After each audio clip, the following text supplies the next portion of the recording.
What's up, players? We got, what are you showing? I'm showing Raditz. We got Raditz. Why'd you decide to build Raditz, man? I love this deck. You know, it's a troll deck. It just steals your opponent's hand. Your opponent can't do anything. Then even if they have stuff to counter your hand control, it goes to the warp and not the drop. So they really can't do much. They put the ape in the drop. Well, it doesn't go to the drop. It goes to the warp, so they can't pay 2 and draw 2. There you go. A lot of warping. So let's show off the leader real quick for people that don't know. Here's the leader. It got changed. It's a reboot. So it used to be where you had to attack the leader to get to make your opponent warp a card from their hand. But now with the reboot, it's just when he swings. Pretty good. So if you don't want to give your opponent cards in hand, they had a unison out. Just swing at their unison, warp cards from their hand. Pretty clutch. And then the activate main. Activate main is you look at the top 5 cards of the deck. You choose Vegeta, Nappa, or Raditz, and put it in your hand, and then you ditch a card from your hand. So where that comes in clutch is you run a ton of you run a ton of targets, then you ditch Ribrianna out of your hand That makes sense. For the drop 2. And then he awakens now, right? At 4 or less? No, so it's either 4 or less or a 3-cost unison. 3-cost unison. He actually draws and restands, and then the leader awakens? So on the awakened side, same thing as the front. He can swing, make your opponent warp a card from his hand. So he also has 2 autos. The first auto is when he swings, you warp when you warp a card out of their hand. Then if there's 4 or more non-black cards in the warp, he gains critical. Damn, critical. Then his other auto it takes place at the beginning of the turn. So start of turn, if you take 4 cards from the warp that are non-black and put them on the bottom of the deck of your opponent's deck, the leader gains triple attack for the turn. Triple attack. Nice. Triple crits, man. It's really good. All right, what you got in the deck, man? All right, so the first little mini engine is from the Vegeta deck. So you have the 2 Vegeta's Powerball. So if your leader's green, you can just free play it from your hand. It restands apes at the end of your turn. Only 1 per turn. It's not like, you know, Planet Vegeta where it restands all of them. But you get to choose 1 and restand it. Nice. And it's free, so that's the good thing. You don't have to pay anything to play it. It's for free. Then you got the 1 cost that goes with it.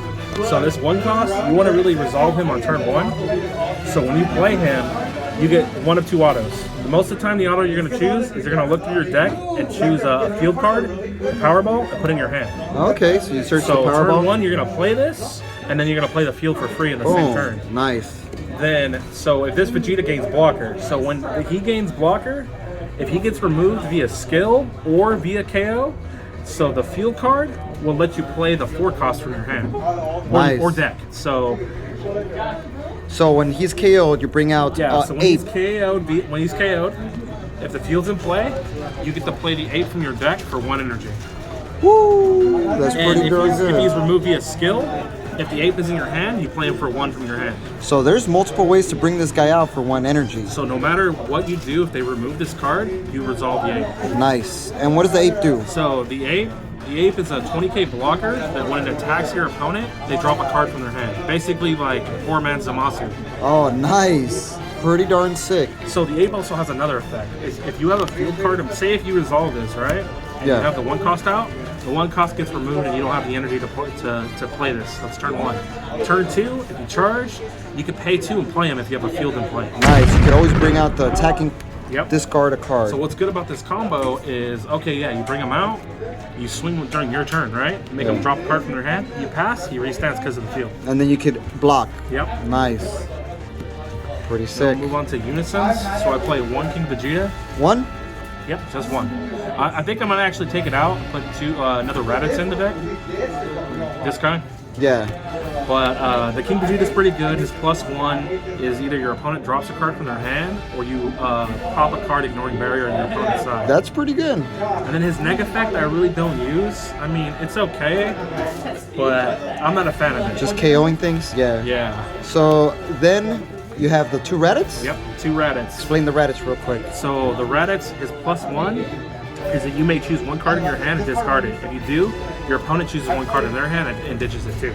So then you get to choose up to 1 of your cards and it gains critical for the turn.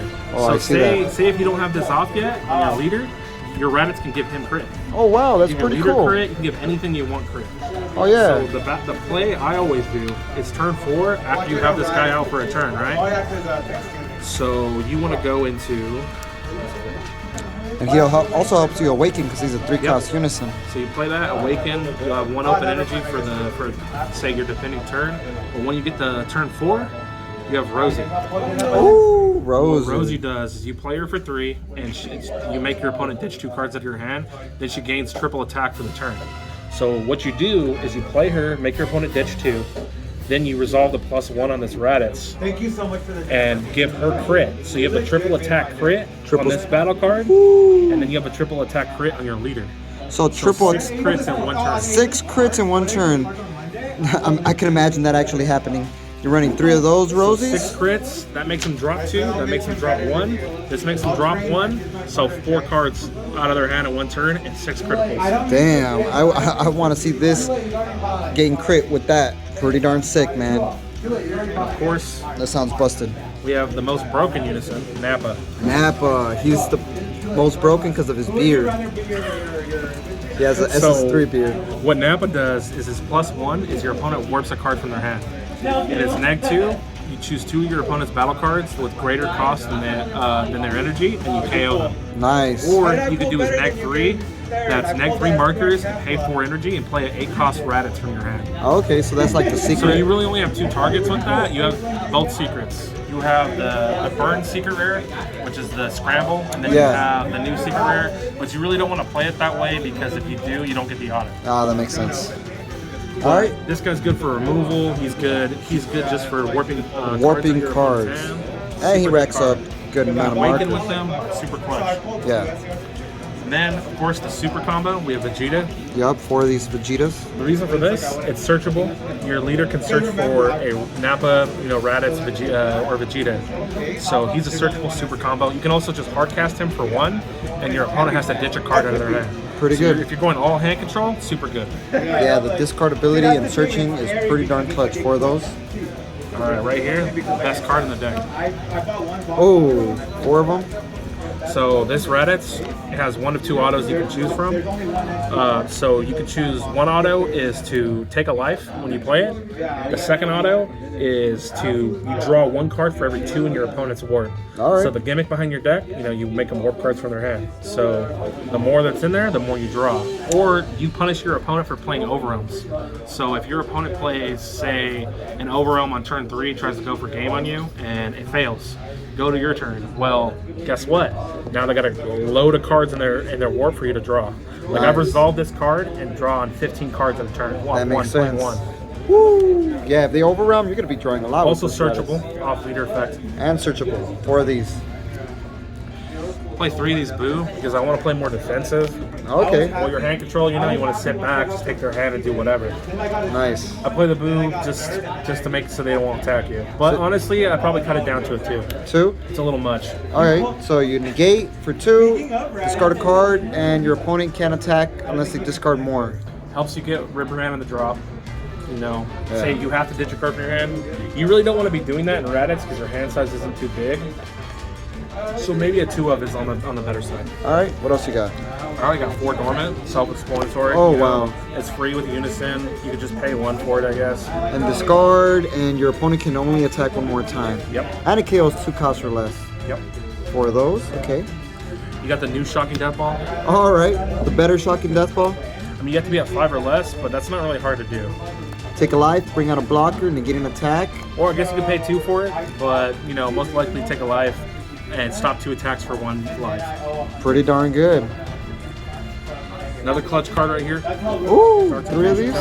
So what she does is if your leader card is green or yellow, when you play her with Overwhelm, your opponent ditches a card from their hand, then your leader gets 5k for the turn. So why that's so important, that little combo I was telling you earlier, when you get triple attack crit on your leader, well, you get a 5k, so now you're a 20k triple attack crit. Oh, that makes sense. So if you combo with this, with the Rosie and the Unison, you make them drop like 5 cards out of their hand, and then you're 6 crits deep. They're gonna have to ditch a lot of cards. Yeah, Toa is fire in this deck, yeah, for sure. I definitely got to start adding this Toa. 3 of those. It's getting reprinted too. Nice. 4? So 4 Ribrians. This because you want to see it.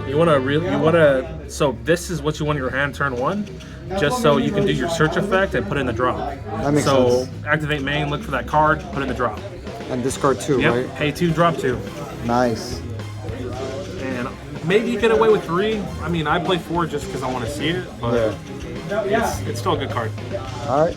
All right, then next card, Frieza counterplay. Frieza Honestly, counterplay. same thing for this. It could probably go down to 3. All right. I play 4 just for the same reason. I like consistency, you know? Yeah. So it comes out, knocks out any 7 or less. You play it for free if Unison is in play, and then you can't use counterplays for the duration of the turn. It pops to 7 or cost or less, so it gets around deflect. Nice. It's the auto removing the card. Oh, pretty darn good. So with those Friezas, of course you want to play Zamasu. I play 3. Ooh, 3 Zamasu. So his effect, if you have 3 or more energy, you pop a 5 cost worth of cards that are green, and you play Zamasu. Zamasu has indestructible, so he can't be removed from the field. Then when he swings, your opponent drops a card from their hand. Yeah. So this card and the Frieza go hand in hand because this is a free 5 cost, right? So you're gonna play this for free on your opponent's turn. Then during your turn, you pay 1 and put him into play. Bring out Zamasu. We're running 3 of these. You don't always Zamasu. use it, but you can always charge it or, you know, 3 of decide these. it. I have 2 1-ups right here, basically 2 secret rares. All right. First is the brand new one. Nice. The Wicked Saiyans. So why he's good, most of the time what I use him for is a free 10k combo. So you get to play the combo with him for free. It's free 10k. You struggle a little bit with hand size in this deck, so that's kind of important. But his auto is you pay 2, and your opponent either has to tap 4 cards, or he comes into play, he's a dual attack blocker, and your opponent drops 2 cards from their hand. Oh wow. So early game, you play it like turn 2 to just survive the turn while you're waiting for you to play the Unison. Oh, that makes sense. Secret. Nice. And then if you get late game, you resolve this other basically secret rare right here. Oh yeah, for 5. 5, you wipe their board, ignoring barrier. You negate their skills. It removes unisons. It removes field cards. It removes everything. Both sides though. So that's the issue. And it has deflect. Yep. Nice. And then if it's in rest mode, your opponent cannot attack your leader unless they drop 2 from their hand. Yeah, this guy's beast, and it could come back to life. Yep. If they remove it with a skill, so if it goes to the drop, it comes back into play in active mode. Oh shoot. Super good. All right. And then 2 Champa for double strikes. Double strike for the game. Yeah, and your favorite thing, you know, double strike crit. Double strike crit, because he gains crit. Double strike crit. There you have it. Thank you, man. Any quick shout outs for this awesome Raditz deck? Shout out to Juha. All right, we got shout out to Juha. Oh, I'm on camera. And then We got Nick, and shout out to Bakersfield. That's where you're from. We got Supah. All right, and like we always say, y'all stay super. We also got Josh over here.